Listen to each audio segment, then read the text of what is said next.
All right, let's go ahead and begin. This is our briefing of the Mason County Commission for the week of April 5th, 2021. Is Frank on there? There he is. Hi, Frank. We're going to go ahead and move into support services with Frank Pinter. Good morning, Commissioners. Good morning. Our first item is the update regarding the Superior Court staffing requirements. Judge Goodell briefed the Commission last week in regards to his needs for Superior Court reorganization as well as detention officers within the juvenile detention facility.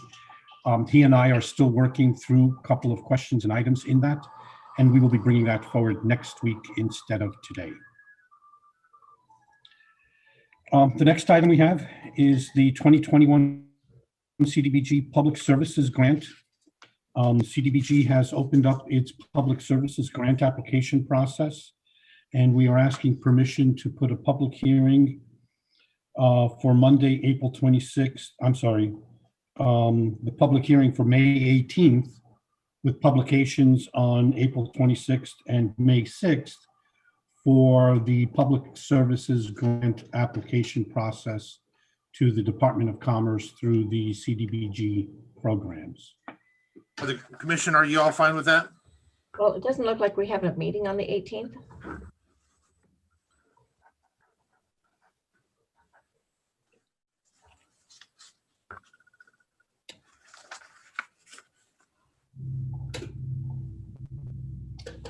Maybe we can, I'll work with Diane on that to see if we can either schedule a meeting or move this one to the Tuesday after.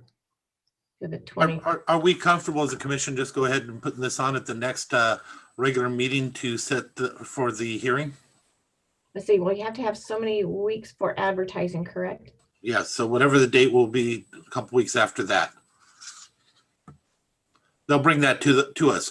The only thing I'm asking is whether to put this on for our regular meeting for us to set the date for the hearing. And then they could just brief the date next Monday. Yeah. And we could set the hearing for that date on the 13th. It would be Monday the 27th or Tuesday the 28th. I'm sorry, Monday the 25th or Tuesday the 26th. That works. Or Tuesday the 25th. Yeah, Tuesday the 25th. Some days you just have one of those days. Last week it was you, Sharon. This time it's Frank. Yeah, I'm next. Our application has to be in by the 27th Okay. Of May. of May. Okay. So we're good to put it on our next regular meeting to set the time and date for our hearing. Public hearings, exactly. Okay. Next. Next item is a continued review of the process for replacement of support services director. Each of you received a draft copy of the county manager position as well as the budget and finance manager. Are there any follow-up changes to either of those two positions? Just want to make the same comment I made before. We're setting this up for some issues when we use the term manager for this position. We're going to be dealing with it later if we don't deal with it now. We have some of the other managers. This is more of a director position. I think we should consider that. But we don't have to. Again, that was just my comment. Same comment as I had the last time. I just foresee a problem coming up in the future that I just don't want to ignore by just not saying it again. So what is it? What's a new name for manager or executive? Well, no, director, the same as we've had in the past. Even as a county director? Yeah, he's just a director. And not the, because I think in the past it was the support services director. Yes. So we would change it to county director? He can be a county director. Again, I had nothing to do with that, choosing the term, county. That's why we always did support. But if we were going to do county, he can be a county director. But the idea of manager, we're going to run into that over and over again because he's going to be managing many managers. And when we're talking about in the future wages and stuff, you'll be comparing managers with managers. Then, of course, we'll be talking different levels of managers. And it's just one of those things I can just foresee an issue. And again, my apologies, but I had that history, and that's where we had those conversations before. So. Yeah, I can see your point on that one, just maybe coming up with a new name for manager. Just as an aside, San Juan, Thurston, Clark, Lewis all have something called a county manager. They do have that position. It doesn't sit as a director. This position is a director position.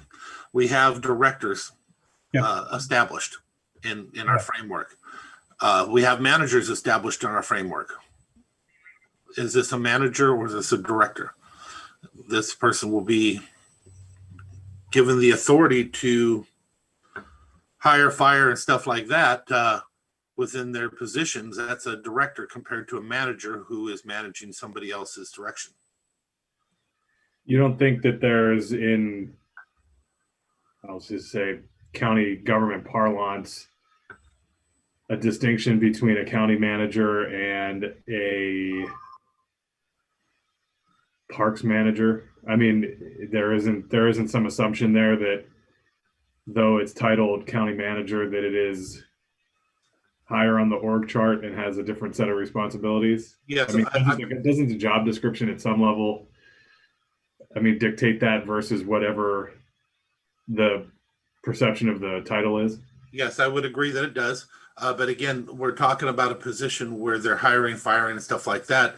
We don't want our other managers thinking that they're going to have something like that.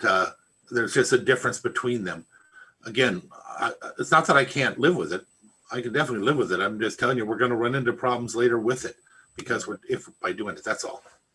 Well, I think my position is just if for some reason this is working in multiple other counties in this state and frankly nationally, I'm not as concerned about that. I mean, I think the job description says what it says, and the other positions' job descriptions say what they say, and everybody has to know their roles and responsibilities, including us as a commission. Yeah, and looking at the classification title charts too, we do have a lot of managers, but they are job specific. And so I think as county manager, that would also point out that it was the manager for the county. So I'm fine. Other than hiring and firing, do we have any other managers that? Oh, a ton. We have a ton of managers. No, that have the authority and ability for hiring and firing and the like a director does. Like I said, I know we have plenty of managers. Right. The thing is are we asking them to manage, or are we asking them to be a director over a department? Just like we have a director, over, of course, our roads department, our public works. That's their department underneath them, all of it. But again, we can go ahead and move forward with it. I just wanted to call your attention to it because we will deal with this again, I'm sure. So we're comfortable with moving forward with it as it's written. Does anybody have any issues with what's been put into the package itself? Well, shall I talk again? Okay, here we go. So I do think that what I would like to see us do, and I was going to bring this up later, and I do apologize for being a pain, although I feel strongly about this, about the commission prioritizing positions. I think that we're going to be getting a lot of requests from a lot of departments, and a lot of people will want to do reorgs or adding more personnel. What I would like to do is have the county look at the county as a whole and come up with a priority list of everybody has a priority, but what's the priority for the commission? And so I just want to maybe put that in your heads. You know, is it a priority right now to hire or to look at the HR person? Or can we add that duty to the county manager's position? Maybe add that in there, maybe add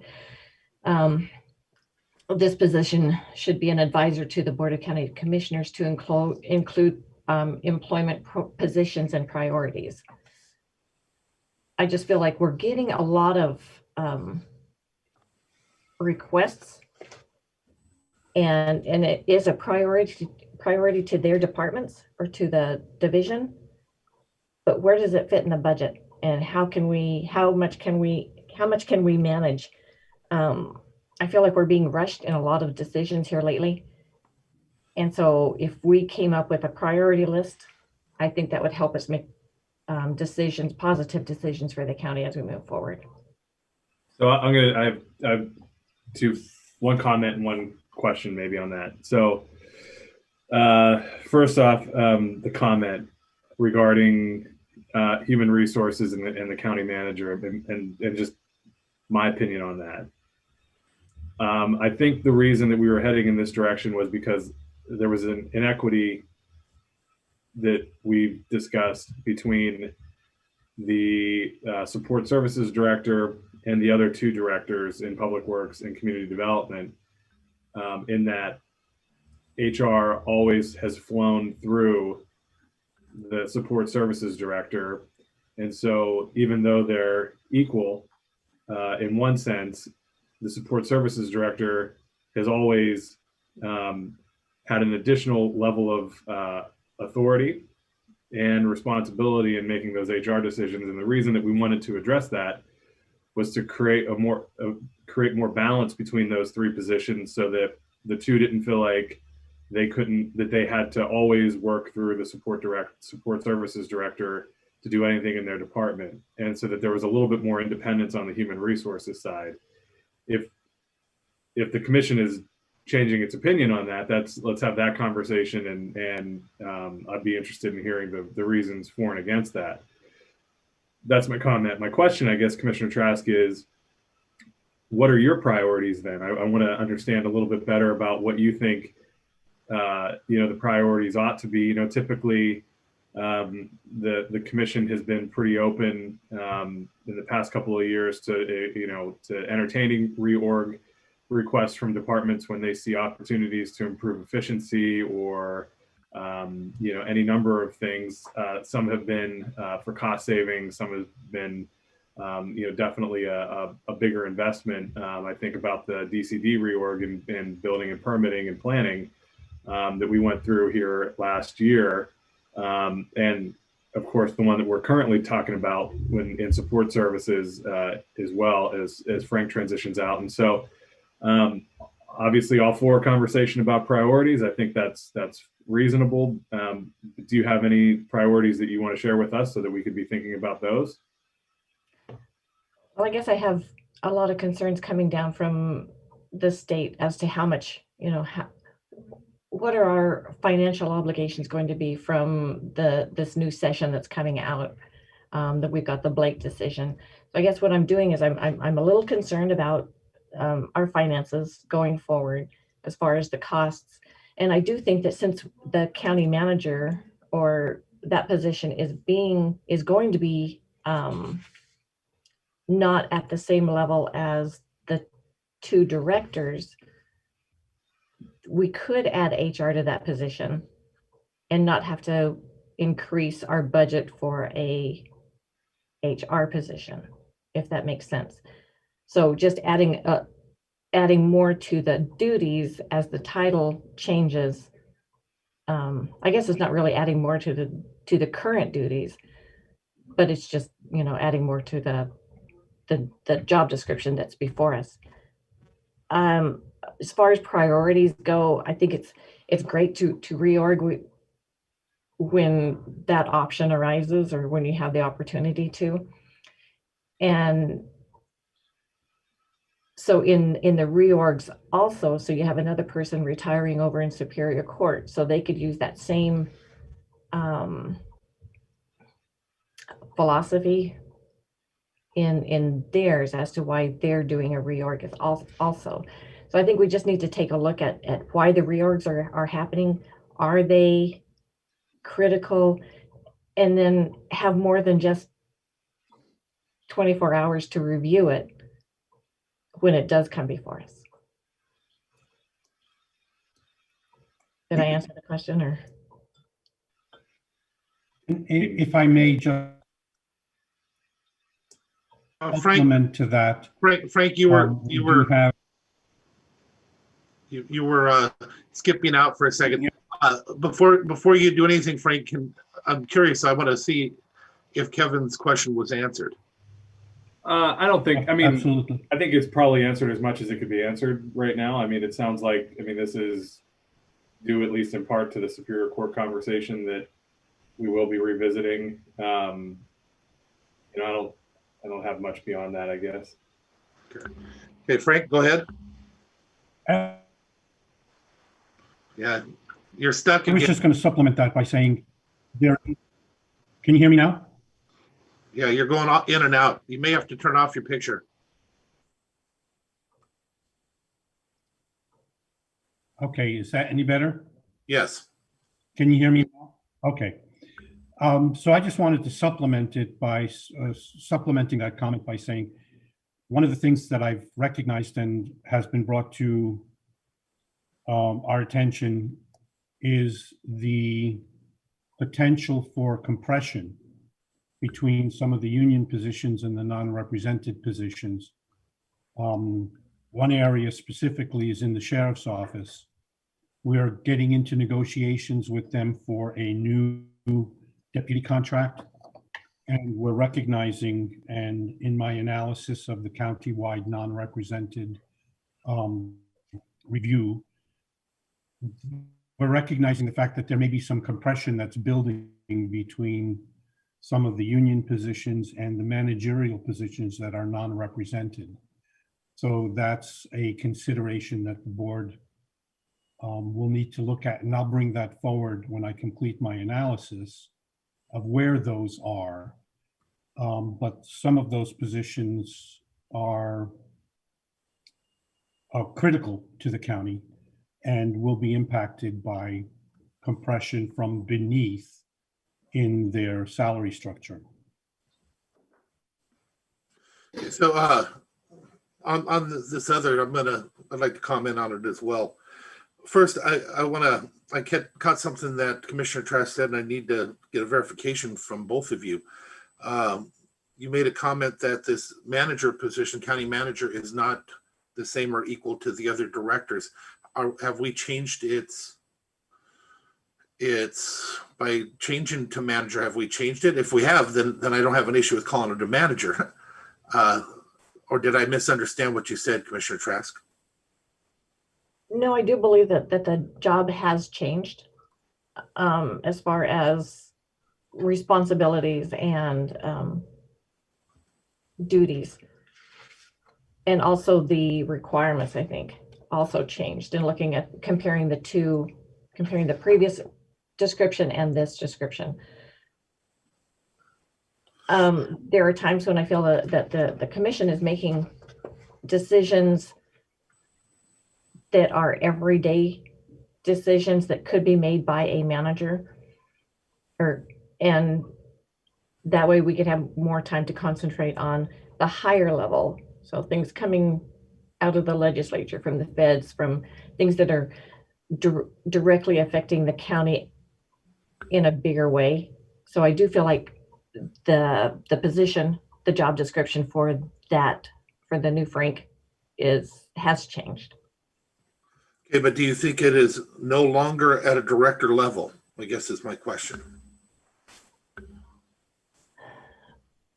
Because you said it was different, and that's what I'm trying to figure out. Are you saying it's no longer at a director level? Because if it's not, then manager doesn't matter, and then right. I feel that it's a step above. Step above manager, but a step below director? Or? Yeah. I'm sorry, I don't mean to put you on the spot. I'm trying to figure it out myself. Nope, that's okay. That's okay. And it's good to clarify. See, this is why we have discussions. No, I do feel like it's higher a step above, just because it's providing a little bit more more than a director provides. So this person would be, he or she would be coordinating all departments to help the Board of County Commissioners, to help those in this position, our positions, make a more educated decision. So I do feel like it's a step above. Commissioner Schutte, would you mind, just so I can understand where the other commission is coming from, would you comment on that? Yeah, so I guess I hadn't really thought that it would be somewhere between or somewhere above a director position. I hadn't contemplated that. We hadn't really talked about where it would fall on the salary range. It was my impression that it was staying where it was on the salary range. And so I guess, you know, I don't know if that makes it higher than a direct, you know what I mean? Like, I guess titularly, you know, title wise, it's maybe above, but salary wise, I think it remained the same. I don't know. As for myself, how I have thought this position is still exactly a director's position. That's why I was talking about the director title.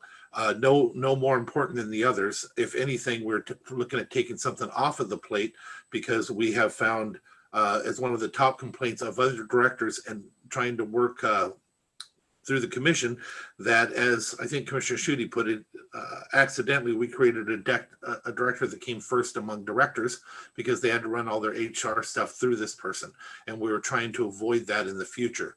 That seemed to have been an issue over and over again since I've been a commissioner and since this position was created.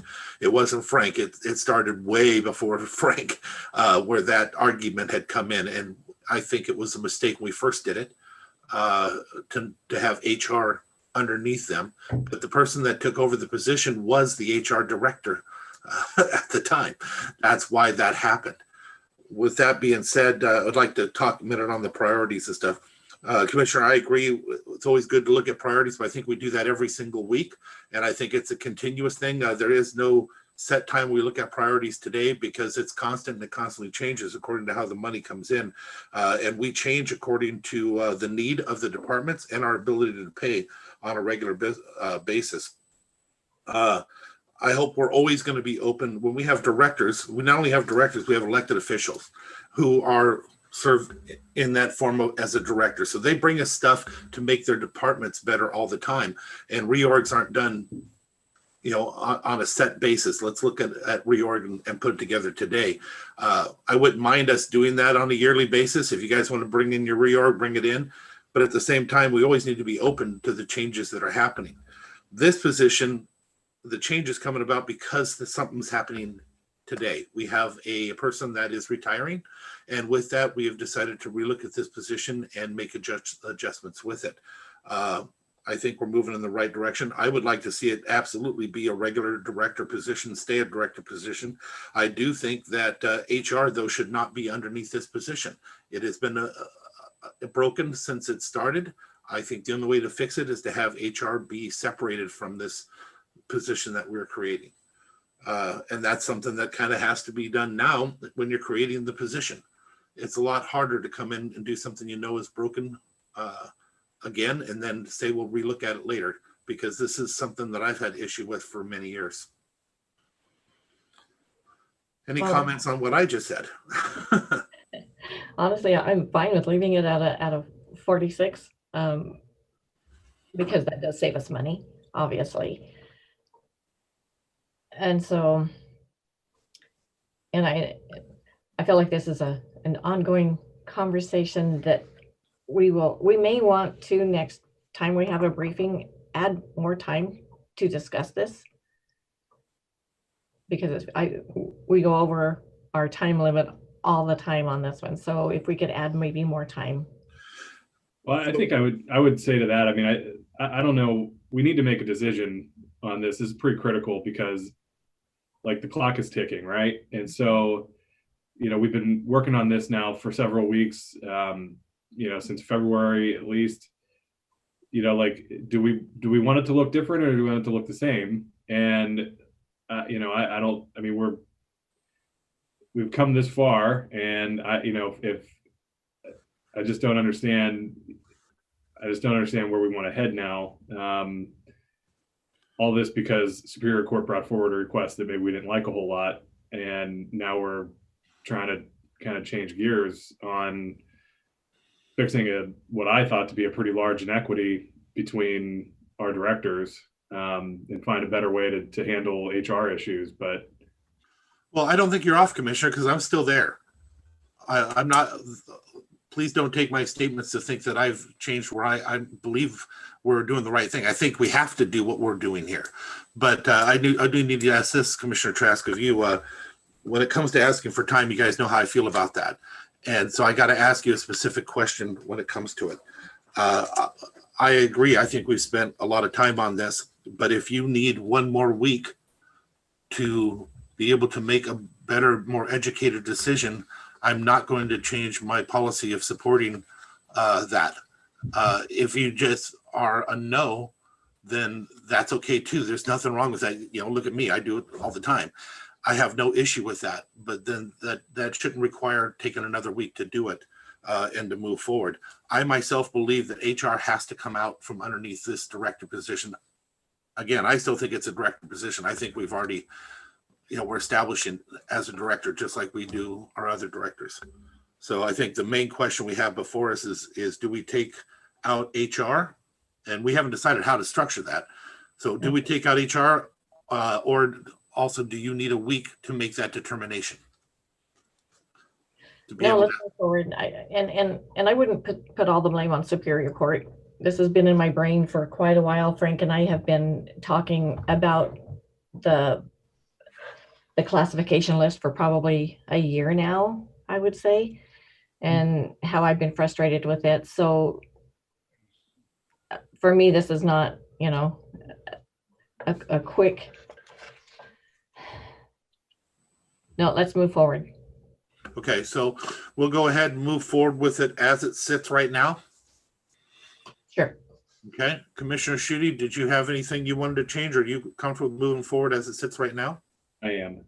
Okay, then we will move forward with it as it sits right now. Next, Frank. Oh, I do have a couple of questions. We went through the county manager and the budget and finance manager position in a broad sense or in a detailed sense.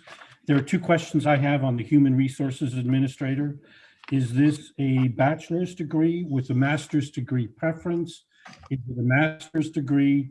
And is there a minimum of 3 or 5 years of experience as a lead negotiator or as an HR administrator? I think we agreed on a bachelor's with a preference for masters. Commissioner Schutte, you were the one that put that in, and you said you were comfortable last time. Are you still comfortable? Well, so that was for the county manager position, for the HR resources administrator. Have we switched over to that discussion?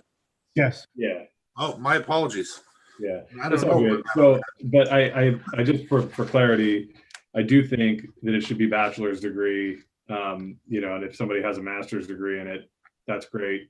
Consider that. But I certainly wouldn't make this more of a requirement than what we've done to the county manager position. I don't think that makes a lot of sense. Yeah, I agree. And then I would probably say 5 years experience would be preferable on the experience side of that for the HR administrator. Do you want 3 years mandatory, 5 years preferable, or 5 years mandatory?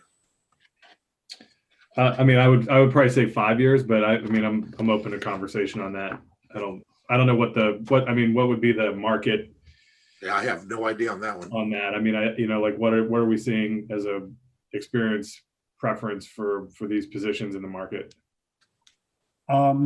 Looking at previous and other job descriptions and placement service requests, it's up above 5 years and or above.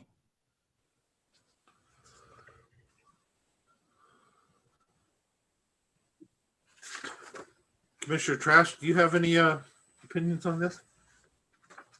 On honestly, and I haven't really taken a look at the HR position. So I would just follow you, the lead from you guys. Well, on that one, in my opinion, we could wait another week without having an issue. If you haven't had the time to study it, I don't think that changes anything. The other one, we had to start somewhere. We couldn't even decide if we were going to look at this without making the determination we're going to start with the other one. Would you like a week on this one, Commissioner? Yeah, if you don't mind, that would be great. I'd be more than happy to support that. Commissioner Schutte, do you have any issue with that? No. Okay, thank you. Okay, Frank? Okay, then just to update you as well, there are 3 outside executive search services that are putting forward a proposal for the county that I'll have consolidated for next week's briefing as well. And what we'll do is I'd like the recommendation or the suggestion this off and have this as a separate conversation so that we can have as much time as we need. And we'll do that for next week as well. Was that the next item is the... Go ahead. I'm sorry? Go ahead. You're breaking up for me though, so it's hard. Okay, let me turn my video off. So the next item we have is the 2021 tax title auction list to go to bid for assets.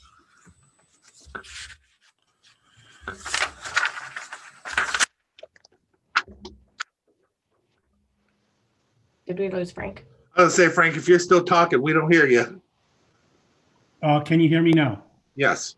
Okay, so we have a list of surplus property that we'd like to put on the April 13 action agenda for approval to put on the bid for assets auction somewhere at the end of May, beginning of June. I don't have any issues with anything that I'm seeing. Commissioner, do you have any issues with put? That's good with me. Is that a no? I'm sorry. Yeah, I'm good. Okay. All right, next, Frank. Next item is Diane there? No, she is not. Okay. Next item is the commission, the commission meeting schedule. Do we want to have continue with every other Tuesday for a action agenda meeting by the commission? Commissioners, how do you feel about that? I feel it's been working so far until we can open up to the public. I don't know. I feel like it's working. Commissioner Schutte? Yeah, I'm good with it. I would. I say this tongue in cheek, but I would rather add more briefing time than action agenda meetings to allow for these conversations. I say that tongue in cheek, but I think I think a lot of it is happening at the briefings every week, which is it's good to be increasing in that way. And then I think every other week for a business meeting is sufficient for now. Okay, then we will move forward with that. What else you got, Frank? So just to clarify, we have briefings every week and we'll through the second quarter continue with every other Tuesday for action agenda meetings. That's what I understand. I heard. Last item is the commission correspondence policy. Diane had made some modifications and are looking for any follow-up comments from the board. I read through it. It looked good to me. Comfortable, Commissioner Schutte? And Okay, let's move forward with that then. Then we'll move forward with that. Thank you, commissioners. That's, well, I'm sorry, we have commission discussion. Commissioners? so I think the one item on here is a letter that Todd Parker had forwarded to Mackenzie, but I think it's a WASAC thing. So Commissioner Trask, I don't want to steal your WASAC thunder. This was just sort of assigned to me, but I didn't know if this was something that you had discussed at WASAC that we should be considering, or. Yeah, no, this, when I saw it in our packet, that was the first I saw it, so. And I don't actually have it. Is it in the next briefing? It's in our packet. Because I don't have it in my book. It On should page, end of your book. Is it in the next? Because it's not in this one. It should be at the end, and I also sent you an email with it. Okay, I may have an email, but I don't have it on here. That's okay. If it's a letter of support, that I have no issue with it if the other commissioners don't. What do you want to do, guys? You want to put it on? Are you reading it now, Sharon, or? I'm looking at. That's all right. No, that's okay. Yeah, no, I read it before, and I didn't know that this was coming from Wasac, but it looks it's addressing the additional funding that the state is getting, that helps counties, helps communities, cities address the homelessness. Yeah, I think I read the email when that was sent over, but I don't have it in my booklet, so comfortable with moving it forward. I am. I think I think the ask is for the county to just sign on to a bigger letter. So that's what I thought I don't necessarily have an opinion one way or another. I think the letter will be getting to the governor and legislative leadership, and either way. So I'm fine not adjusting. I don't think, and I don't know the timing on it either, frankly. They might end up sending this before we would be able to take action on it anyway. So given that it's not our letter, given that the letter is going regardless, I guess I don't have a real burning desire to change our agenda to add this. Okay. All right. Do we have any other commissioner discussion? Any comments or questions for Frank or staff? Oh, I do have one thing. So April is National County Government Month. Do we want to do a resolution for that, or are we just good enough saying, yay, it's County Government Month? Here we go. I'm good enough saying yay, but that's how I am on I'm not a big fan of those, as you know, but if we feel a need to it, I have no objection to it. I don't feel a need, honestly. I just thought that I would bring it up. You feel a need, Kevin? I feel like I can pat myself on the back just fine without okay. All right. Do we have anything else? Thank you very much, Frank. And we're going to go ahead and move on to community services with Dave Windom. Is Dave on here? I'm here. I'm just getting unmuted. I should have a t-shirt made up. It just says, go ahead and unmute yourself. Yeah. Okay, so good morning, commissioners. Good morning. We're going to start off. We were up just talking about commerce type things. So let's go ahead and start off with Todd this morning. I think Todd's on here. Yep. Yeah. Hi. Good morning, commissioners. So our Consolidated Homeless Grant contract that we have with the Department of Commerce contains the Housing and Essential Needs Program, or HEN program. We subcontract that with Community Action Council, and they as of March 3rd, the budget balance was $694,000, which was approximately 69% of the budget from July 1st through June 30th. So Commerce was asking counties to check with their subcontractors to see if they would spend all of the funds or if there would be anything remaining to deobligate and reallocate across the state. So Community Action Council came up with $50,000 that they felt they would not spend by the end of June 30th of this year. And so before you is the amendment with the Department of Commerce contract for that $50,000, and then the amendment with Community Action Council. Questions? And then Todd, this goes back to Commerce, not us, correct? The amendment with Commerce will go to us, and then the amendment with Community Action Council is between us and them. And then the funds go back to. Oh, I'm sorry. If you're asking about the funds, yes, the funds just it's just a reduction in the budget. So we don't have $50,000 more to spend by the end of the fiscal year, correct? Correct. Okay. So it's yes.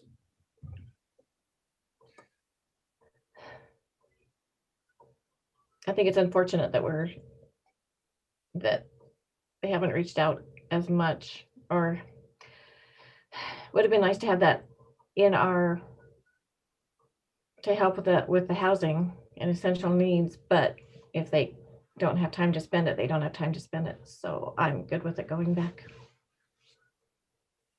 I think part of the challenge too, and I mean, I think that's a valid comment there, Commissioner Trask. I think part of the other issue is that there's been so much money, it's sort of saturated. If you look at the amount here, and then you look at the other COVID, the CARES Act money that has come in, Treasury assistance program that we just did last week, $3.5 million. There's a lot of money that's been coming into the housing side of things, and I think when you look at the capacity some of these organizations have to be able to spend it, and what the need is in the community, it is challenging. So I suspect that we'll be in a position, we'll spend down as quickly and as much as possible on for example, the Treasury Rent Assistance Program, but $3.5 million by September, or 60% of that by September, is a difficult thing cash flow wise for these organizations too. So it's just, I think we're going through a really interesting period of time. So are we comfortable with moving forward? I am. Yes. Todd, on another issue, we just had that conversation regarding that letter. Do you see it as an extreme and high level of importance that we need to do something about that? No, I mean, I think I agree with what Commissioner Schutte said. Just I did get an email this morning from Robin out of the city of Seattle that's kind of initiating this letter kind of through WASAC just to garner support from the counties. And they were hoping to have it response by the end of this week. So, I mean, I kind of told her the briefing and regular meeting schedule, and they're just like, great if you can, and if you can't, that's not a problem either. Okay, then we'll just continue on what we were doing. Next up. Okay, next up is Alex and the Shellfish Protection District. And I did send a change out, Commissioner Netherland, to you last week, and I hadn't heard back on it. So we added another line in there. And on that line, if you go to, and I'll let Alex take over from here, but if you go to 6.88.090 annual fee, we added a line that says additional fees may be assessed upon tax parcels closed to commercial shellfish harvesting by the Washington State Department of Health due to non-point pollution sources. So what that would do would be to, if you have a parcel that's a particular problem child, it would allow us to assess additional fees on that parcel. And really, we kind of have that in Chapter 6 or Title 6 of the County Code as well. Were you able to have conversations with the other commissioners about that? No, I wanted to run it by you first, see if that so you and I had talked about it a little bit, see if this kind of met what you were thinking about, and then I was going to put it out to everybody. So I apologize. That was kind of late in the end of last week after clinic work. That's okay. I'm supportive of moving it forward with the hopes that you will still sit and meet with him. I didn't. Dave and I definitely sat down and talked about it. Yeah. Oh, you did? Oh, yeah. Oh. And I'm okay with the language that they're presenting on it, if that works for you. I think that's what he was saying was, are you okay with that? No, I'm okay with it. I just didn't want to do anything over the top of you guys. If you had an opportunity to talk with him. Yeah, I was able to meet both with Dave and Alex to discuss. Commissioner Trask? I met with Dave. I'm comfortable with it. Okay. All right. So we're okay with moving that one forward. Okay, so that'll be coming to you in the next action meeting. A little extra pat on the back for Alex Pacey for all the hard work and time, effort, investment, blood, sweat, tears, new jacket, anything else you had to do to finally get this here. Yeah, we both dove back into RCWs last week and tried to scrub it. And so, yes, very much appreciate Alex's input on this. So, Alex, you have anything else on it? No, I think you covered it, Dave. Appreciate the commissioner's support. Yeah, so just to clarify too, we didn't get these updates clarified prior to Wednesday, the briefing packet. So that current packet that you guys have doesn't reflect change that we were talking about last Friday. So I'll get that updated, but just to clarify, we're moving ahead with the hearing date on May 11th, it sounds like. Thank you. Thank you. Okay, our next item is, it's a consolidated contract amendment 20. The briefing sheet says amendment 19, but this is actually amendment 20. So we received this electronically last Wednesday morning early. Casey and I looked through this.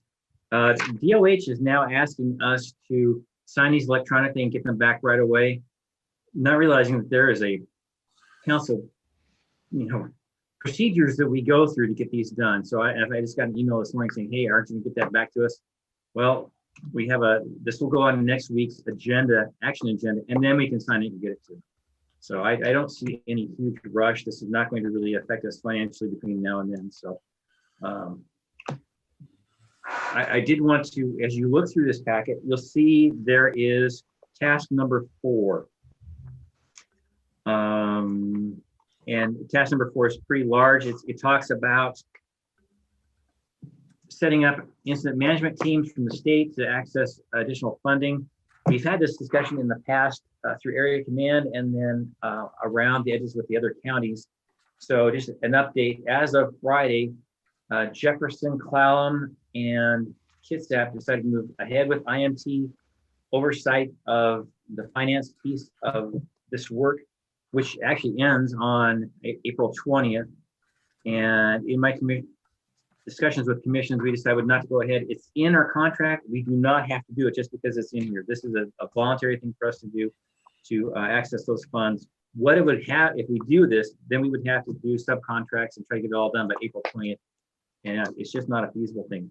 DOH on Friday afternoon said that they were interested in trying to expand this into the next contract period based on what the legislature does here in the next month, since the revenue forecasts are out and they're getting a better idea of what's coming from the Fed. So expect Amendment 21 to come along pretty shortly, I think. So this amendment, it works well for us. We're just not going to do that one task. So I think everything else is pretty self-explanatory. So are there any questions on this? Commissioners? Yeah, Dave, the COVID money that is attached to this, the 1.1 million plus, what all is that going to? I mean, is that fairly flexible, or it's really flexible up to the point of actually putting a needle in an arm. So that's where it covers. It's called the Elk Fund, and it's Epi Laboratory Communication Fund. So you can do tracking and tracing. You can do communication outreach. You can do laboratory work. You just can't use it for actually conducting vaccine clinics. But we have CARES money that we're using to do the actual vaccine clinics. So we're doing pretty well with that. I don't see it. It's very flexible in those 3 areas. It just doesn't actually cover putting shots in on. So I know that you've been using CARES Act money to fund some temporary positions. Have any of those deadlines changed, or does this change any of that? I think in a future briefing, it would be good to just kind of see where we are with CARES Act money that's dedicated to that. Right. And what, if and when that spigot turns off, then what? Right. So this contract will take us out through a lot of the dates here are through the 1st of July of this year. Some actually go clear to the end of the year, but most of our CARES money contracts will be renewed in the next update, which I expect will take us through the end of the year. So we're watching for that. Plus we have the Foundational Public Health dollars, the FPHS dollars, which we're using to fund a position, which is really flexible, allows us to do a lot of different things to that position. But I think what we'll do with that, I talked to Casey about this last week, is we will shift some of that spending over to this Elk funding and save that flexible funding for times past July 1st in case those other funds don't come through in the way that we would like to see them come through. Great, thank you. Dave, it's always a shame to me, but there's a reason why they give money like they do, so that we will follow, sometimes like sheep, to step in and do things that they want us to do, even when we know it's incorrect. I'm glad that you were standing up on the other. Personally, I hope the other commissioners agree that it's not always best just to follow in order just to get the dime. No, there's money out there that, yeah, I think in some ways it's bait. So we'll just leave it at that. There was a really good editorial in the News Tribune over the weekend. Might have been late last week, over the weekend, not sure. But there's definitely, I would say, growing bipartisan concern about the effort to regionalize public health at this point. I'm hoping that some of that message coming out of Pierce County makes its way to legislative leadership and says, you know, hey, now's not the time to completely reimagine public health as we know it. You know, maybe there is a proper time and place to have that debate. Maybe it's even a worthwhile debate. But public health has really been put through the ringer this past year. There's been so many challenges and just so many changes and things that you've had to adapt to. And I'm not just talking here locally, but, you know, statewide and nationally, certainly. And so hopefully, you know, kind of to Commissioner Netherland's point,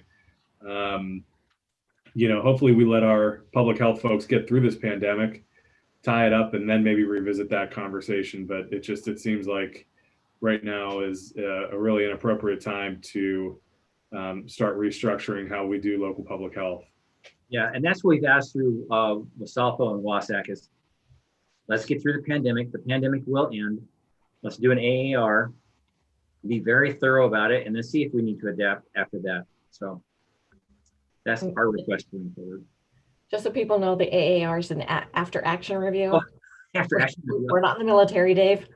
Okay, sorry. But after action review, I forget, not everybody knows that. So we're going to talk about the AARP. Yeah. So as Ross calls it, was it onions to orchids? What went well and what didn't go well? So we're going to do that on a statewide level and break that out. It's going to be, if we do it well, and we do it in a comprehensive way. So we have finance people looking at it, we have operations people, we have planning people.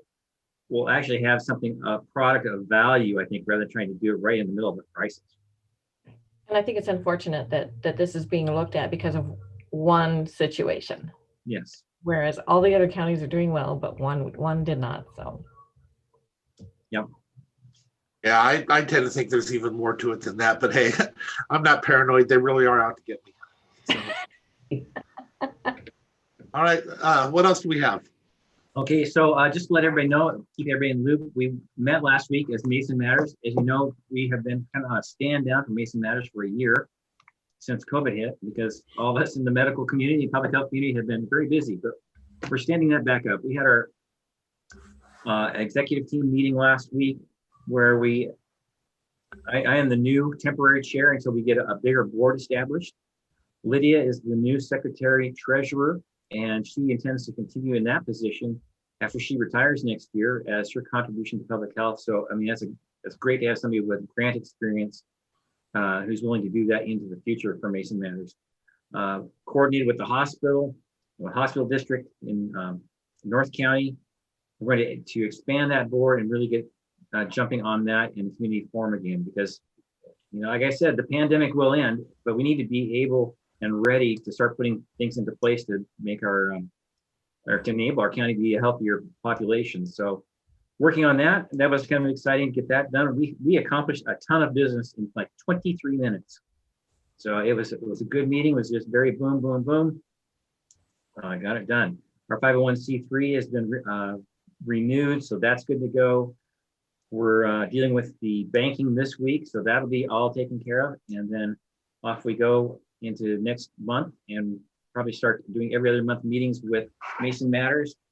And then starting to bring Cascade Pacific Action Alliance into that conversation as we look at doing blue zones, which is some community development, community health development work in Mason County. So that's exciting times coming on that front. And then lastly, after tomorrow night, I am on vacation in Montana. I have a rifle match this weekend.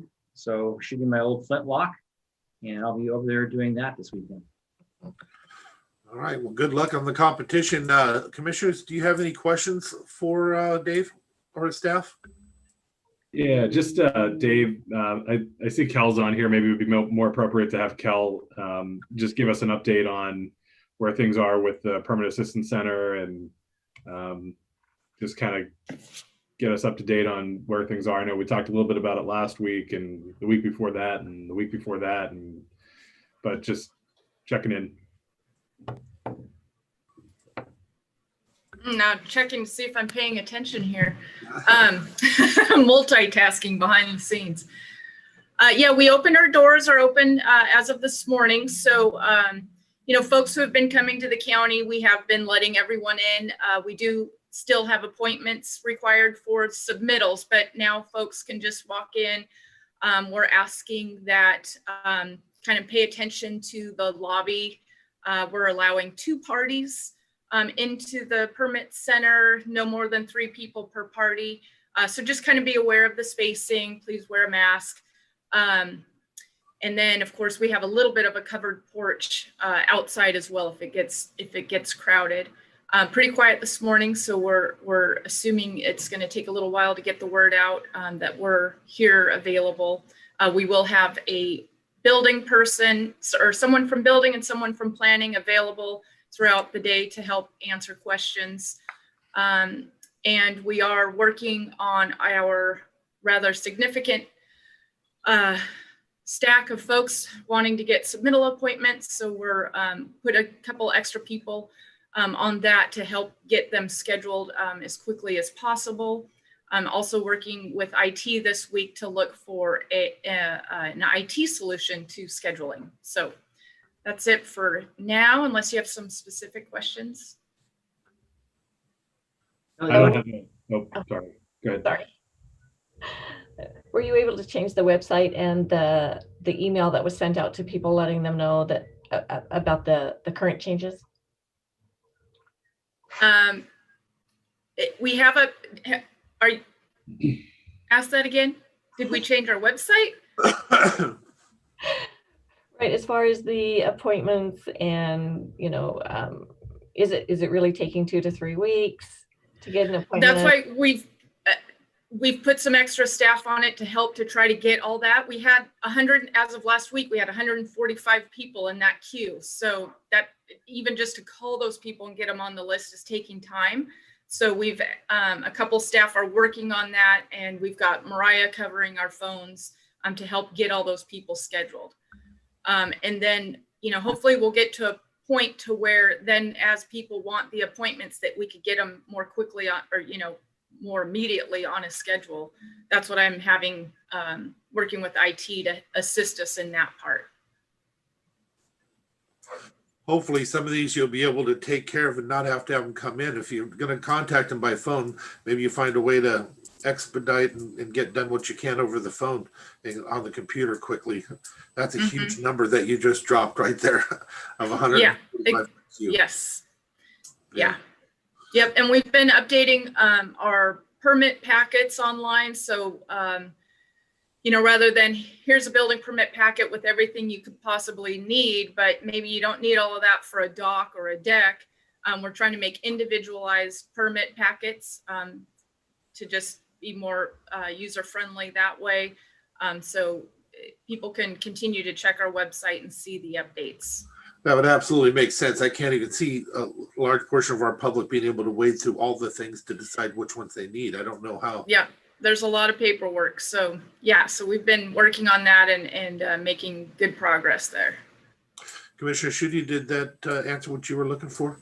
Yeah, no, I think I just, you know, getting it out there, having that update. I think, you know, I think staff over there is working hard, and I think they want to see this turnaround as much as anybody. You know, they don't, they're not immune or, you know, unaware of, I think, some of the criticism out there. And I think we have people in there that want to be a part of the solution, and just appreciate Kel continuing to keep us updated and work through the changes. So.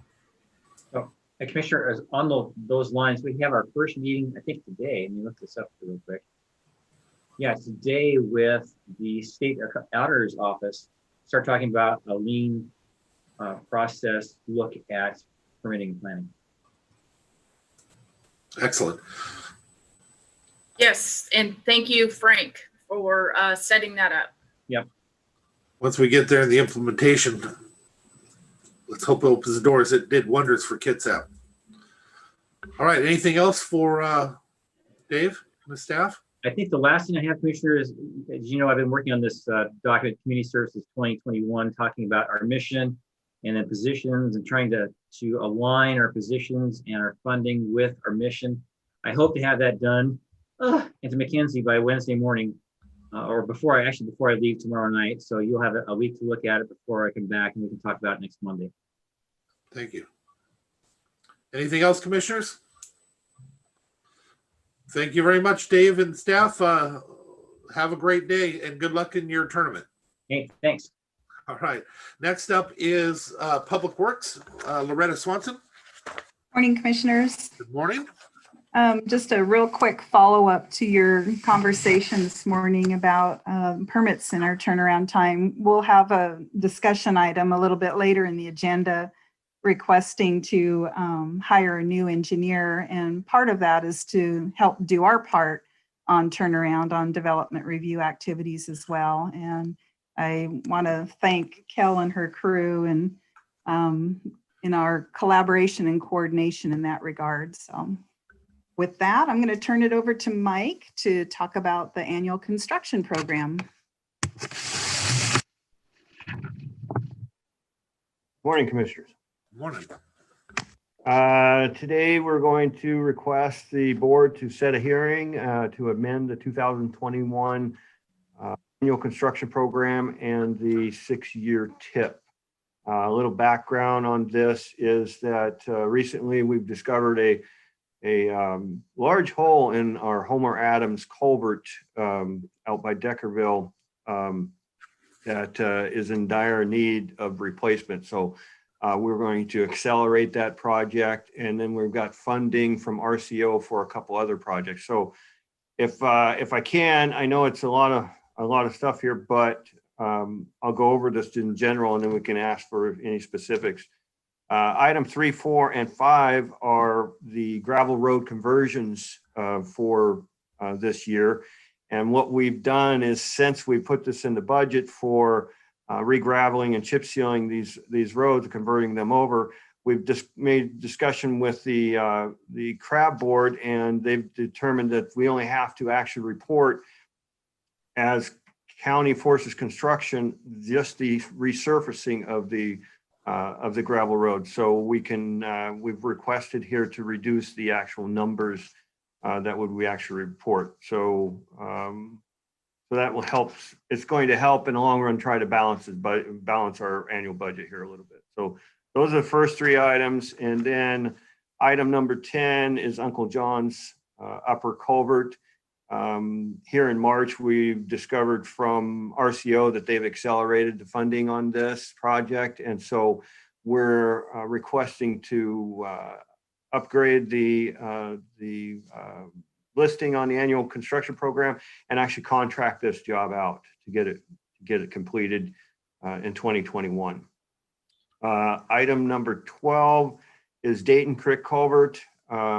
This again is another one that RCO has accelerated the funding for us. And so we'd like to perform this project with county forces work. So we would move this up into construction instead of just PE work. What number was that again? That was item number 12. Oh, okay. Item number 15 is one that we've been stressing about for a while. This is Shelton Matlock culvert replacement. Currently, it's funded through RAP program, but we've been having a hard time with Fish and Wildlife as for the sizing of the culvert. It's existing as a 42-inch diameter pipe, concrete pipe, and Fish and Wildlife is requesting that we put requiring that we put a 30-foot pipe arch in there. So it's quite the upgrade in the size of the structure. Originally, back in 2015, they were probably looking at something much smaller, a 10, 15-foot type size culvert, but this is significantly different. So to actually construct this, we're looking at estimating more of a $1.2 million project instead of a 500,000. And so we would have to really contribute a lot more local funds. So what we did an extensive review of the existing culvert, and we think that there's life still in the existing concrete culvert. The barrel is straight. There's no cracking involved that we can observe, and so we're thinking that we may not want to go ahead and replace that at this time. In addition, the adjacent property owner has basically totally refused to sell us any property to, right away for easements or such for construction. And so what the group is reluctantly saying is we'd recommend to return the RAP funding of about $52,000, $53,000 that we've already expended for PE work, and revisit this culvert at a later period of time, maybe 10 years down the road. This is the first time I've ever returned RAP funding. So it's kind of a strange thing for me. That's about all I got to say about that. Item 21 is Homer Adams. Homer Adams is the culvert that we've just recently discovered it has most of the bottom missing. So it's definitely going to fail. It's just a matter of when. One of the problems with the Homer Adams culvert is that it is on a 09 classification road, so it does not meet requirements for RAP funding. And we've checked with RCO, and it's very low on their rating system too, as to be need to be replaced. So as a fish barrier, so it's basically up to us for road funds to do this. And as you can see, our estimates in the county road funds about $645,000 total for this project. So we'd like to do this with county forces this year. And that way we would, there's about a dozen residents, I believe it's up there, and it's a dead end road. So there's no other access. It's just something that has to be addressed. So, item number 22 is the North Shore Great Bend culvert replacement. We had this slated for construction for this year, but CRAB has not approved the construction funding yet. And so since we've already replaced the pipe with the temporary pipe and it's actually performing well all through last winter, we'd like to push this thing off to 2022 because of this Homer Adams culvert project. And so we would take the construction funding and just push it off till next year. So what this all does is just shifting the monies around to where it increases the annual construction program by about $302,000. We could find a way to adjust that to where we could get it closer to balance, but this is just reality. This is what it would actually be is to increase about $300,000. So I myself, just on the Great Bend, just please make sure we get it for the next year. Yeah. We have the monies to be, in my opinion, we have the monies to be able to move forward. One thing I do want to ask you, some of these are some significant changes. I hope that you are keeping TIPCAP completely in the loop and giving them the opportunity to speak on some of these and the redirecting of monies, because that's what they're there for. Yes, I agree. Yes, we talked about this last TIPCAP meeting, and next Wednesday we're going to have the next meeting, so we'll be reviewing that too. Well, I would definitely appreciate if we have them in the loop before we bring stuff forward for changes, except for the emergency changes that you had. When you found the bottom out, something has to be done. That failure is going to cost us much more if it truly fails. And as we've seen in the past happen, that's not what I'm talking about. Just my opinion, but please, if you can, that's why they're there. Yep, absolutely. No, they're a great bunch of guys. They have a lot of input. Are you doing that kind of a knowledgeable group with you? So And are you doing a yearly where you're, giving them actual opportunity to go over each and every project yearly? Or just an overview quick? That was a problem that happened years ago. I would think you'd be more open than that, but many years ago, they just would bring it in for rubber stamp and move on, and that's where it fell apart. No. We've, from day one, I've been with them, like the gravel roads and such. I'm asking them what they recommend, and, to come back with us next month, with their recommendations, so we can review that and move forward. So they've been very involved. I think it's wonderful. And Commissioner Schuette's been a great advocate of that as well. Are you happy with that direction that they've been going there, Commissioner? Yeah, I think so. And I trust Mike trust Mike and Loretta that they're having those conversations with folks on TipCap. I do want to say, just I think I'm contractually obligated to say it at this point, but just on the Homer Adams replacement, just making sure that we we're communicating with those homeowners down there so that they know. Also with the fire district and the post office, I think going back a couple of years to the Highland Road culvert replacement, and a lot of folks felt hoodwinked by some of that as it progressed, but I think we all had an opportunity to learn quite a bit from that experience, and that's why there's now the public outreach section on the briefing cover sheets. So just making sure that we're communicating with everybody down there and they know what to expect when you guys when you roll in and replace that culvert. Like Commissioner Netherland said, bottoms out, safety issue, got to do it.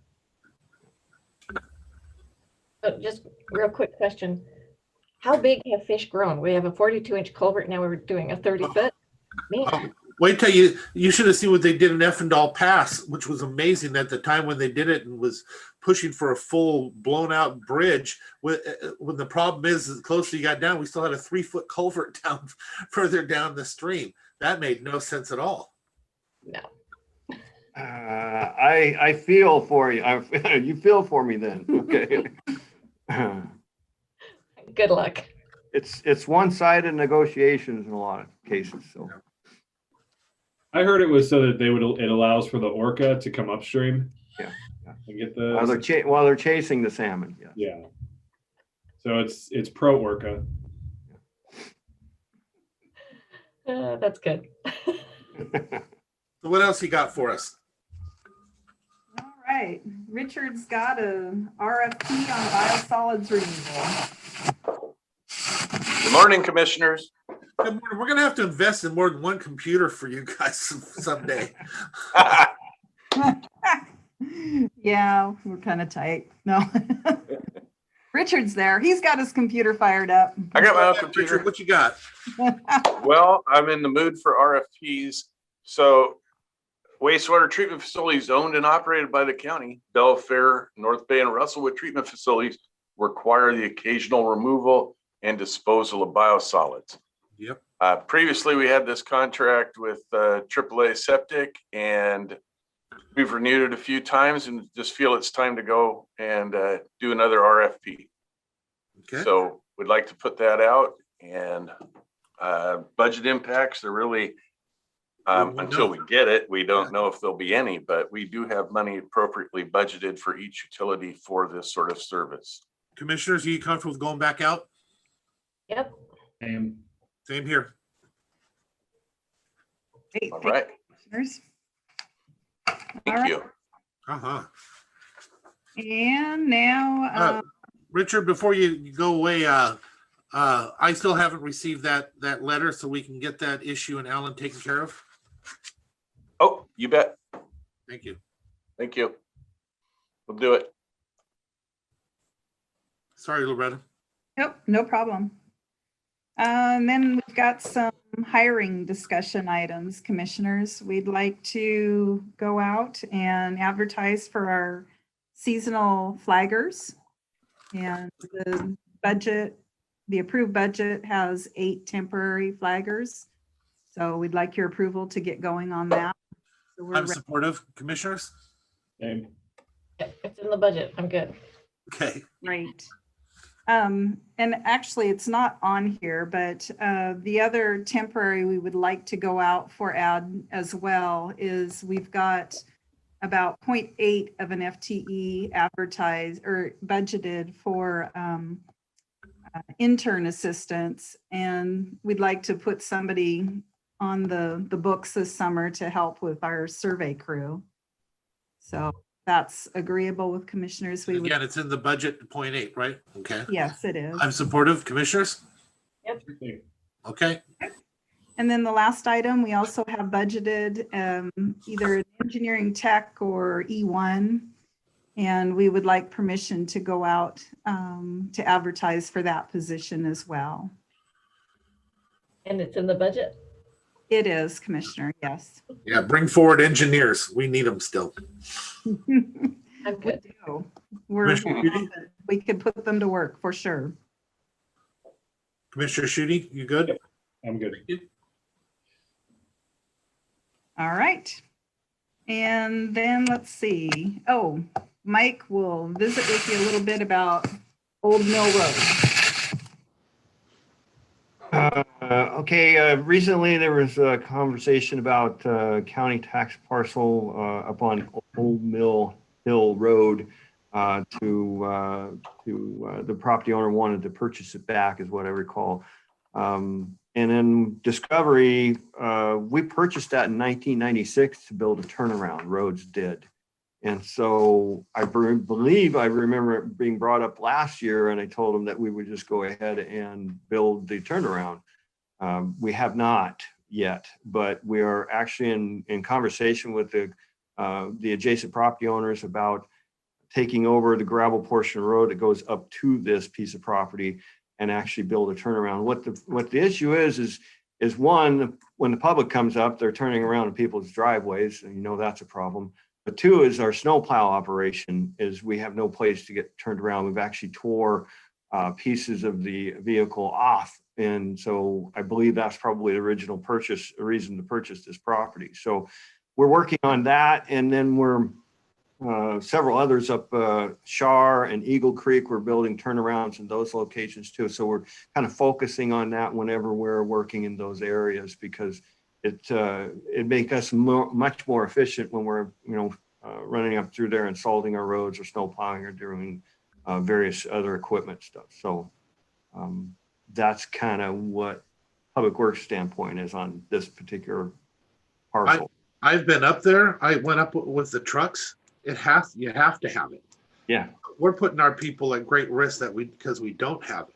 And we can't ask them to do that again, especially in the conditions when there's snow and ice and stuff up there. We can't be asking them to come back down.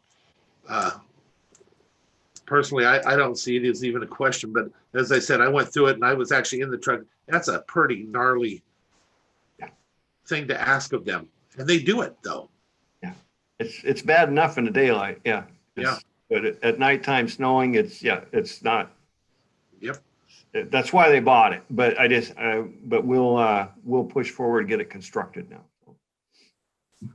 Commissioners, do you have any comments on that? Cool. That's a comment. Yeah, so I'm supportive, Mike, and I think part of the discussion, I think part of the reason that that the neighboring landowner, who I think we bought it from in the first place, I think part of their reason for wanting to purchase it back is so that it doesn't get used for other things than what the initial intended use was, which is what you're talking about now.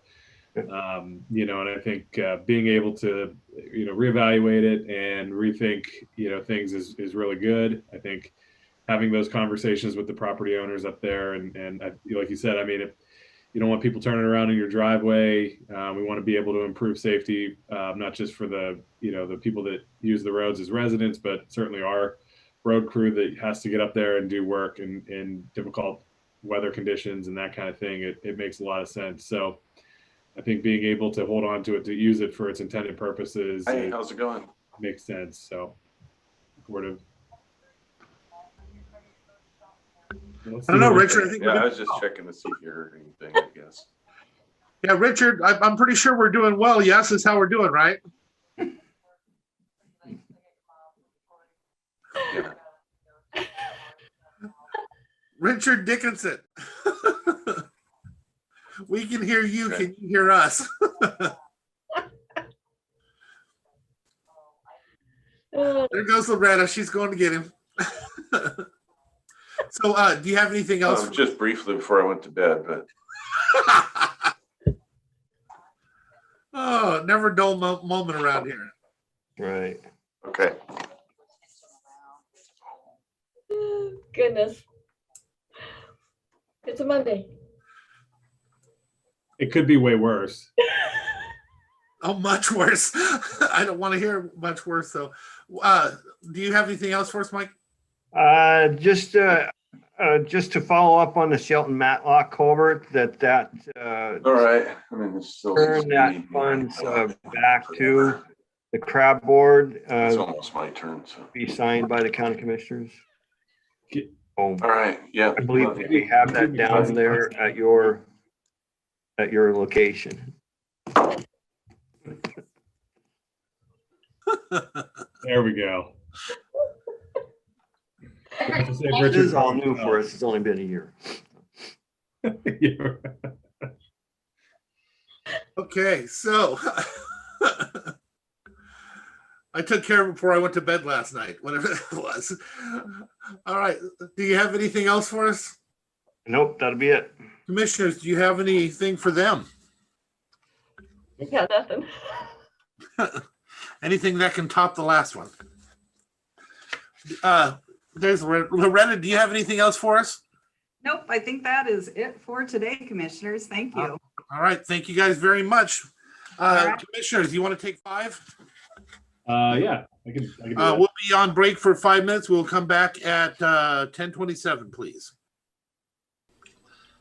We will go ahead and come back into order here. And what are we doing? Welcome, Jennifer, Economic Development Council. Hi, Jennifer. Hello, how are you guys? Incredible. Excellent. Well, I just wanted to kind of get back into the rhythm of things. So we're starting back up our monthly updates with you guys. Wanted to talk a little bit about what we're doing, what we see that's upcoming, some work that we've been working on the recruitment side of things, just to give you a good understanding of what's going on development-wise. So feel free to jump in and ask me any questions. If I leave something off and you want details and I've talked with you about it individually, I'm happy to answer those questions. So probably the most time commitment one currently is the EDC was asked to help review the community projects funding for both of our congressional districts. So we've got Congressional District 6, which is Congressman Kilmer's, and Congressional District 10, who is Marilyn Strickland. She is coming for a visit today.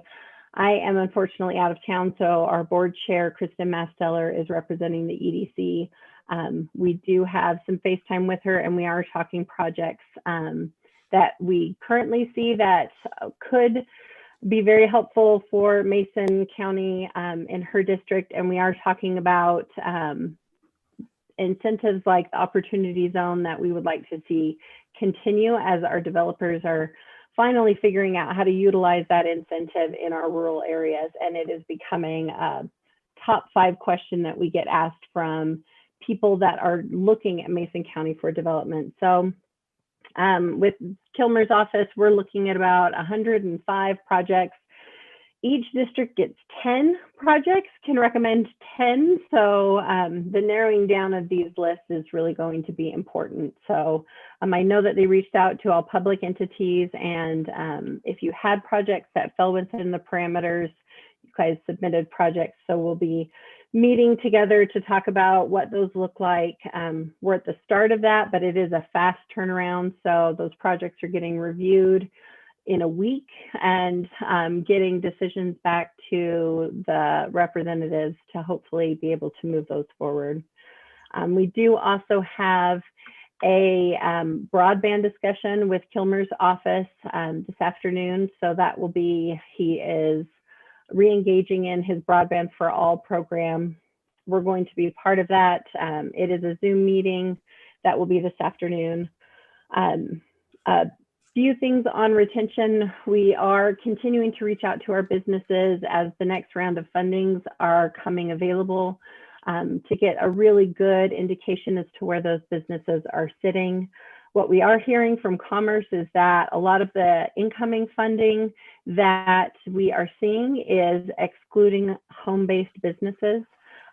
So I want to have you guys kind of start to think about the funding that's coming into the county, potentially doing some small micro grants for those home-based businesses so that they still have some opportunities as well. And we'll put together a program.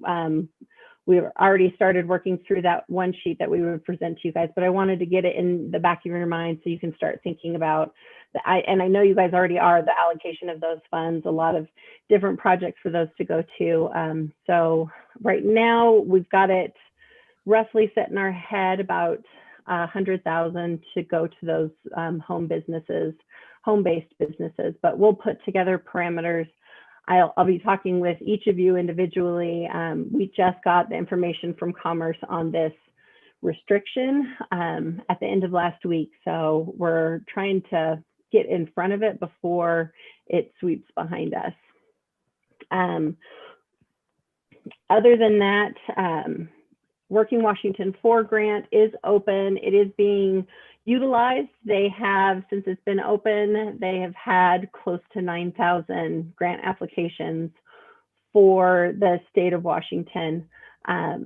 They do have some restrictions around that, which is why it's a smaller number than the Working Washington 3 grant rounds are, but they are having different pots.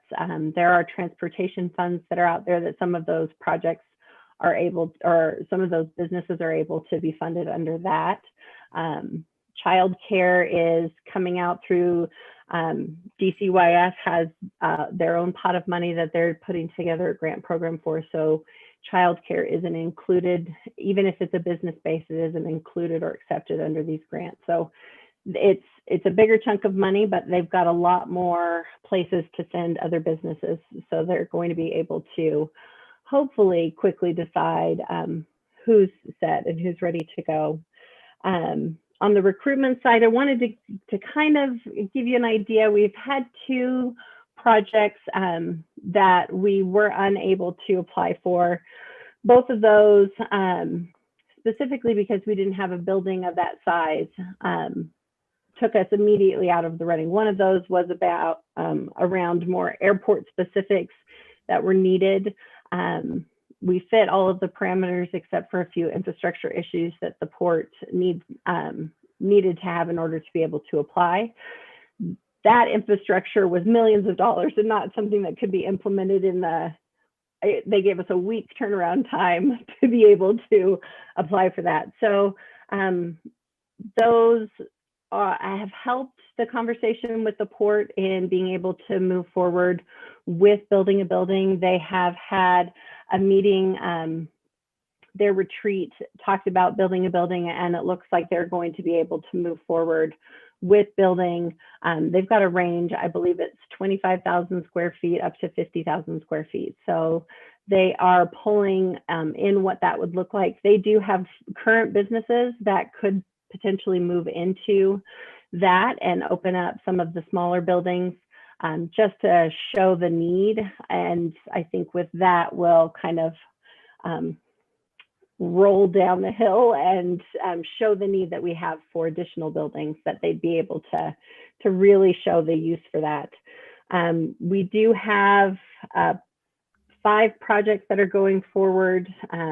4 of them are very positive. We have one manufacturer that is siting out at the industrial park. I can't give too much information about that right now, but it is a manufacturer and we're looking at close to 250 jobs. Very good capital infrastructure. I'll keep you guys updated as that moves forward. We do have a retail mixed use that's going in the city, potentially in the city limits. And then the 2 other are housing projects that are looking at it down here in the south end. So We are starting to re-engage through COVID. We pulled back a little bit on our hotel recruitment. We are re-engaging in our hotel recruitment. We've had, just to bring it home, we had a production company that is coming to town, had a very good budget, and was unable to spend their $42,000 in Mason County on retail or on housing, on being able to those lodging tax dollars. They stayed in Olympia. So just illustrates the point as our experienced businesses, the Ridge, Kapow Center, bringing in bigger events, and they are events that aren't necessarily national events. This was not a national event, but it brought in a production company who needed housing, and we didn't have it here. So we are definitely re-engaging on hotel, and we will start to push that. Some good news, and you've probably already heard it, is that the city has been working with the governor's office on the latecomers agreement that's out off of Highway 102, and some very good news on Washington State patrol being directed to terminate that agreement. So that will, I think, increase a lot of interest in the properties that you guys have, not to mention the additional properties that are down that line. We've got a lot of developable land down that way. So that's excellent news. Congratulations to the city and to us to be able to move forward with that. So definitely a positive on that side. We are continuing to work with startup businesses. It's surprising to me that there's quite a few people that are ready to move forward with startup businesses. So we're looking at one of them right before COVID started, or that we even had any inclination of it. We partnered with to do a feasibility study for them to, through a USDA grant program, for them to see if it was a viable business here. We have now started working with 2 additional applications that will potentially be going through that same USDA funding to see if they are a good fit here in our county and how we can help them establish and build and move forward. Next was the CEDS. Hopefully you saw it. We've opened up the CEDS project list, sent out the notifications. Those applications and the updates to that list are due back to us at the EDC on April 19th. We are pulling together our committee to review that, to have those done at the May board meeting. So you should have them by that Friday. It's the second Friday in May is when you guys will have it. I meant to have that date in my head. So our board meeting is on the 13th. Approval should happen with minimal discussion, depending on what comes out of the committee. So we should have that list to you for your review and approval by the 14th of May. So just to give you a heads up, watch it, it's coming. You guys as public entities do have quite a few projects on that. So talk with your public works and make sure that they're reviewing that list and updating it accordingly, putting in new projects. Especially right now, as we've got quite a few infrastructure earmarked dollars that could be coming our way. This is a great time to really be able to show the projects that we have that are prioritized for our community. It helps it move forward quickly, be able to say, yes, the community is behind this with minimal frustration. We'll put it that way. And I think that that's basically it from us. I did want to also give you guys a heads up. The Economic Development District, that when Lynn Longan was here, I believe she worked with Randy to kind of reinvent. A lot of stuff happened in between that. We are now wrapping around to being able to pull that back together. We are partnering again with Grays.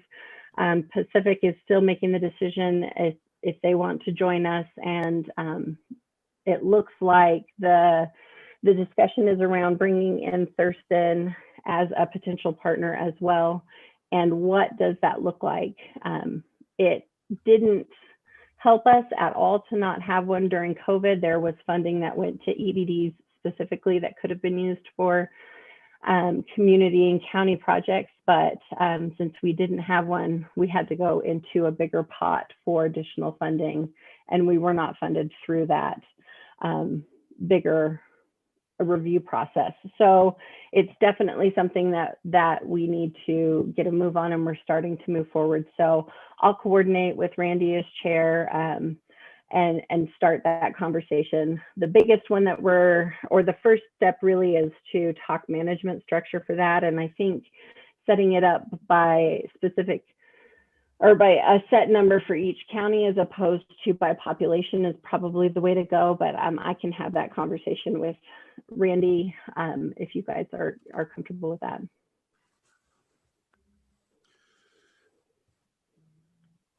Yes, no. I see a head nod. That's kind of it in a nutshell. If you guys have any questions, I'm happy to answer them. Yeah, Jennifer, just so you know, I've already been in contact with Frank in regards to the possibility of 100K and bringing it forward to the commission. Okay. And the idea that for non-brick and mortar, and hopefully with employees, he's looking at to see what will be allowed, and establishing that before it be brought forward to the commission, just to make sure that it's actually viable, because being so different and not having to have brick and mortar, just making sure we don't run into stumble blocks before that comes forward. But it looks like we'll have the flexibility if the commission so chooses. Okay. Do that.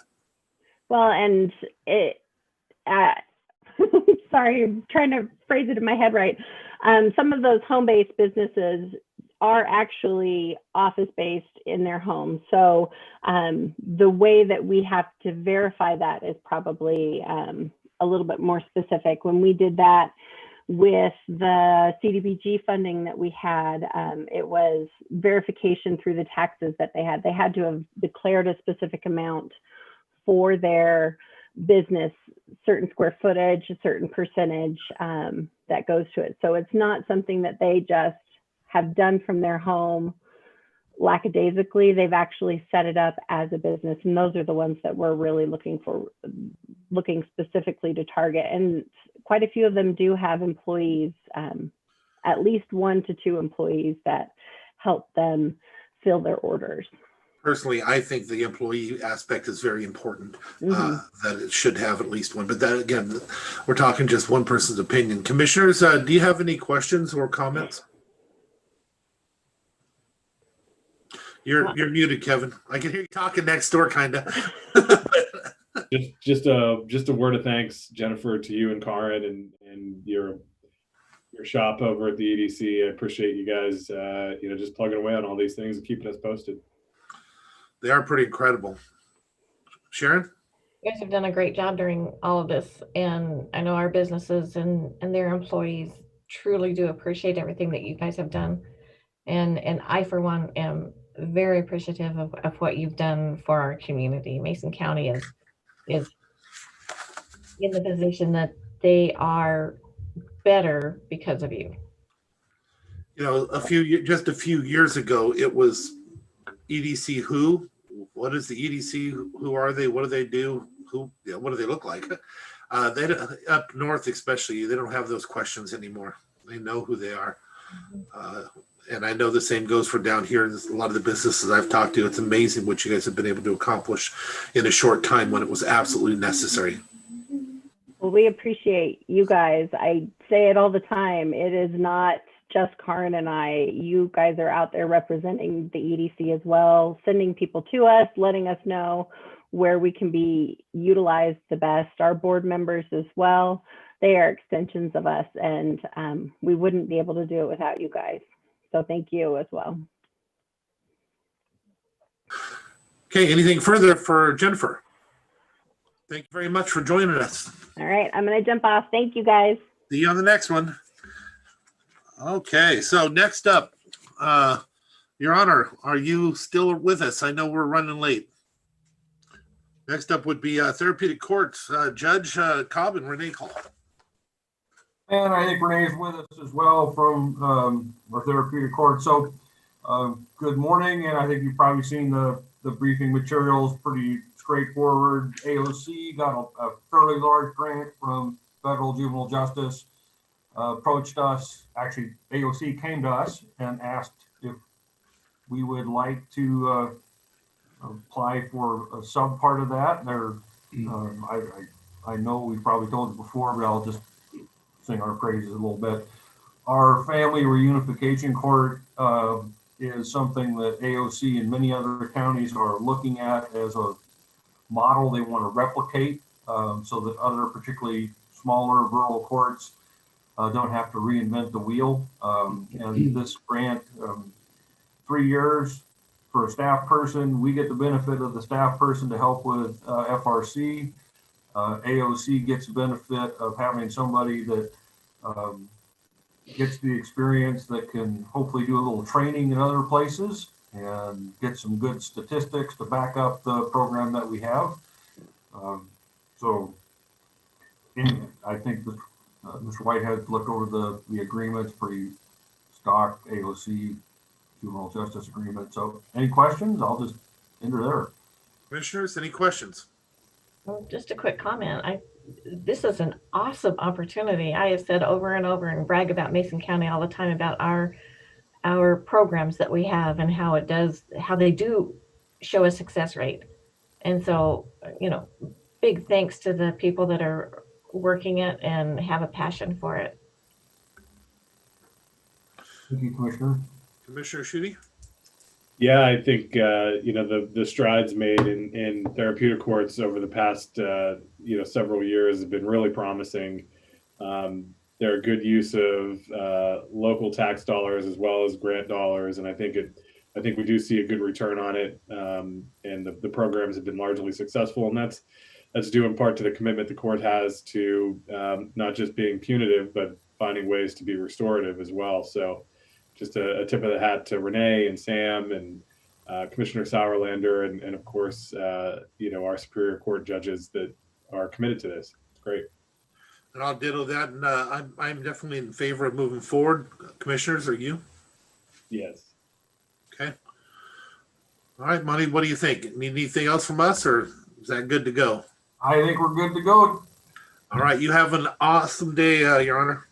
I will do my best. You as well. Thank you all. All right. Is she? Yep. So next up, we're going to go ahead and move on to the sheriff's office. Sheryl?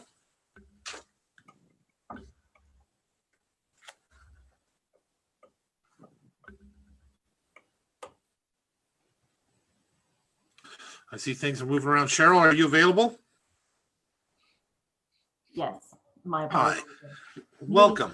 Muting and unmuting are still a little bit Hey, it's okay. beyond me. So good morning, commissioners. We're coming, this one's coming before you today as authorization to apply for a Homeland Security FEMA grant. This port security grant would be used to purchase a 29-foot boat that we can use, that the Marine unit can use in Puget Sound. They would then move the 25-foot boat to Hood Canal. My apologies, the person who can speak on this most eloquently is Sergeant Severance, and he's on vacation today, but we wanted to get this on because this is, if we can move forward with this, this is a federal grant, so it's going to require quite a bit of time to put those grant documents together. Sheryl, the matching funds come out of the boating, which is what it's for. And although it says to replace the 25-foot, we're not replacing it. We'll still use it, and it'll just stay in one location. Is that what you're saying? Correct. So it'll replace it in the Puget Sound, and then the 25-foot boat would go to Hood Canal. And yes, the approximately $95,500 match would have to come out of Boating Fund Restricted Reserve. Yeah. Commissioners, do you have any issues, questions, or comments? I don't have necessarily any questions. I'm sure there will be some if we're successful with the grant and just sort of managing maintenance and those types of things. And then of course a bigger question about how and if we rebuild the boating reserve fund itself. But I think this is a great opportunity for the county. I know, we're all of our districts are touched by saltwater as well as lakes, and we know the challenges that come along with policing on the water. And so first and foremost, want to make sure that we have the right equipment for our boating deputies to keep them safe so that they're able to do those jobs. But it's also a benefit to the public too, as we think about ways to build up that program over the long haul. And so certainly supportive of it, and know you'll keep us posted as things move forward. Sheryl, we receive money from licensing, from the licenses for this fund, correct? We do. There's approximately $30,000 a year that come in for the vessel licenses. Thank you. Commissioner Trask. I think it's a great idea. Having a small boat. I've been on a small boat out there on windy days, and it's terrifying. Let's just put it that way. And so a larger boat to keep our people safer, whether they're working it or being saved, is a great opportunity. So I say go forth and submit. So I think it's agreed. We move forward on that one. Sheryl, Okay. Thank you. We'll keep you posted. you have anything else for us? I do not today. Commissioners, you have anything for her? Then have yourself a great day. Look forward to seeing you soon. Thanks. You too. Bye-bye. Okay, commissioners, next up is commission discussion. Do you have anything you want to bring forward? Yeah, one item, Commissioner. So I failed to mention this earlier, but I wanted to see if there would be interest in the commission doing a proclamation next week at our Tuesday meeting for National Telecommunications, Public Safety Telecommunicators Week. This is for our folks at MAISCOM. I can get a draft in the packet for Monday if we're interested in doing that for Tuesday's meeting. I'm supportive. Commissioner Trask? Absolutely. Okay. All right, anything else? All right, then we are done. I'll look forward to a motion. Move we adjourn. I'll second. You remember we never used to do that. We had one person that demanded it, and I don't know that we've seen that person in a long, long time. But hearing no objection, we are adjourned. Have a good one. Bye, everybody.